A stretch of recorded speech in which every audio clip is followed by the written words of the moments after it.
Aujourd'hui, nous allons traiter un petit exercice portant sur la cinématique d'un point matériel en terminale S. Dans cette leçon, il sera question des formules mathématiques, en l'occurrence les relations trigonométriques. Donc avant d'entamer cette leçon, ou bien avant de commencer les exercices, je vous suggère d'aller se référer aux leçons des calculs des primitives en mathématiques, parce qu'il sera beaucoup question d'utiliser les primitives d'une fonction et aussi la notion d'une fonction dérivée et enfin les relations trigonométriques. Donc cette leçon-là fait appel beaucoup aux outils mathématiques. Maintenant l'exercice, le voici. Donc on a dit qu'un mobile est en mouvement relativement au repère d'espace R suivant OI, OJ. Donc le mouvement s'effectue dans le plan. Son vecteur vitesse est donné par cette relation-là. V1 est égal à 3 plus moins 2t plus 4 suivant le vecteur unitaire J. Et les questions, on nous a demandé en première question de donner les lois horaires du mouvement, sachant qu'à l'origine des temps, le mobile passe par l'origine O. Donc ici, pour étudier le mouvement, d'abord il faut avoir origine des espaces, c'est-à-dire la position initiale du mobile, et aussi il faut fixer une origine des dates, communément appelée T0. Donc il faut avoir un X0 et un T0 avant de commencer d'étudier le mouvement d'un solide.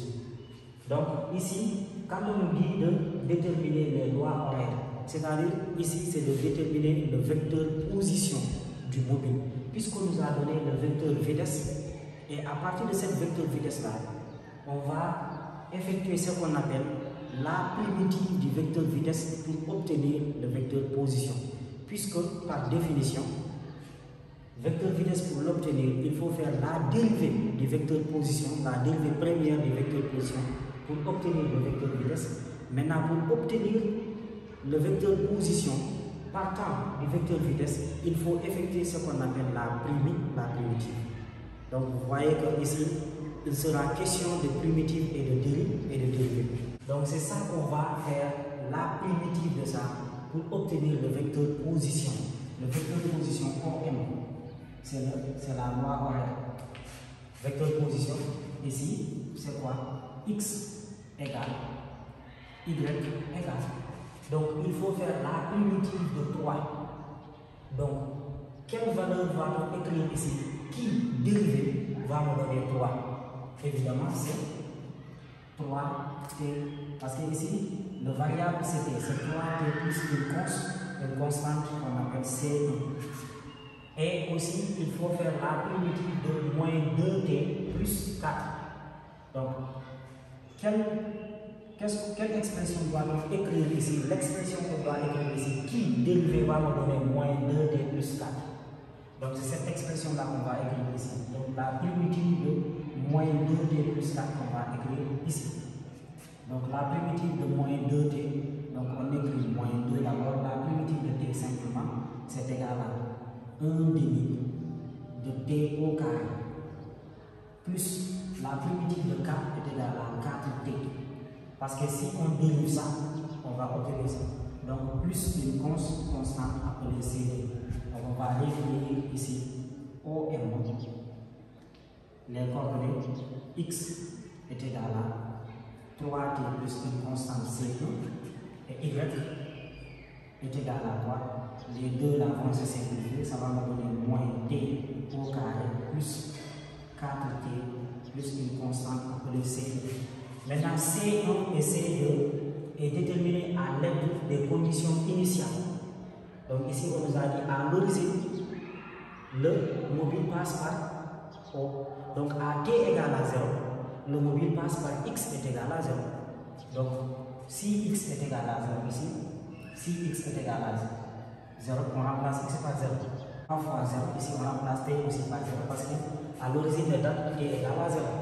À l'origine de repères, x est égal à 0 aussi. Donc plus C1. Donc ce qui entraîne que C1 est égal à 0. Même chose pour y, on va remplacer à l'origine du repère, y est égal à 0. Donc on met 0 égale à moins 0 au carré plus 4 fois 0 plus C2.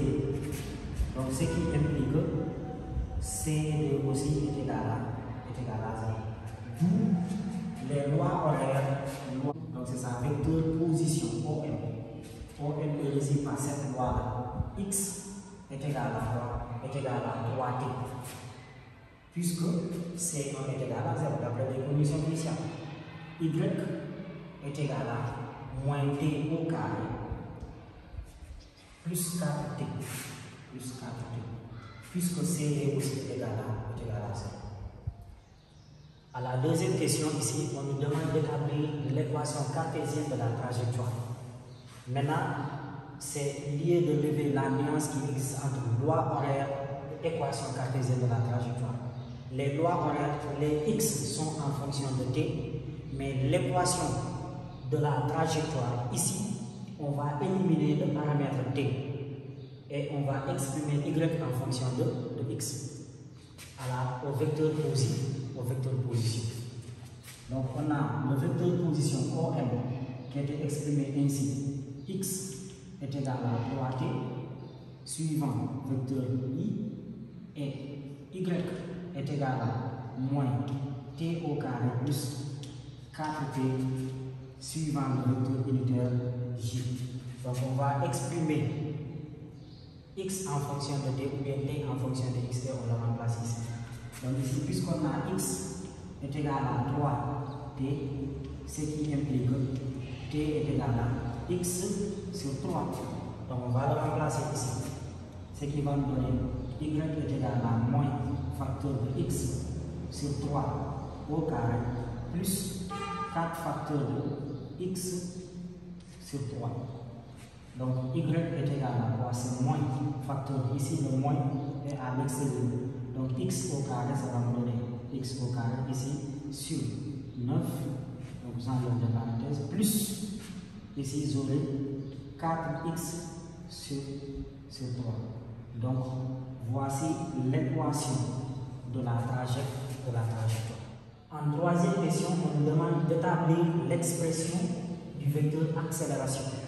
Puisqu'on a l'expression du vecteur vitesse, on doit dériver une fois le vecteur vitesse pour obtenir le vecteur accélération. Puisqu'on sait A est égal à d de v sur dv. Donc c'est ça qu'on va utiliser, cette formule. Donc A, vecteur accélération, son expression c'est x 2 points égale aussi à x. C'est x 2 points, c'est-à-dire qu'on a dérivé la vecteur position 2 fois, ou bien on écrit ax. On dérive le vecteur vitesse une fois. Et y, 2 fois, ça signifie qu'on a dérivé le vecteur position 2 fois. Ou bien aussi, on peut écrire AY. Si vous voulez, vous pouvez écrire ça ou ça. Donc, ici, on aura le vecteur accélération A. Donc, AX égale AY égale. Donc, on va dériver ça. Si on dérive 3, on trouve 0. Donc si on dérive moins 2t plus 4, parce qu'on dérive v par rapport au temps. Donc moins 2t, si on dérive de moins 2t est égal à moins 2. Donc dérivé de 4 est égal à 0. Donc est égal à moins 2 chiffres. Maintenant, si on nous avait demandé de calculer la norme de l'accélération. La norme de l'accélération, norme de A, est égale à quoi? Est égale à racine carrée de AX au carré plus AY au carré. Puisque nous sommes dans le plan suivant OX, suivant OI, OJ. Donc c'est égal à ici. La norme de A, c'est égal à racine carrée de ici. AX est égal à 0. Ici, AY est égal à moins 2. Donc nous aurons moins 2 au carré. Donc c'est égal à 2 mètres seconde carré. Donc voici comment on détermine la norme de l'accélération. Donc, je vous remercie d'avoir regardé cette vidéo. Si elle vous a plu, n'oubliez pas de vous abonner et de laisser un gros pouce bleu pour me soutenir. Merci beaucoup.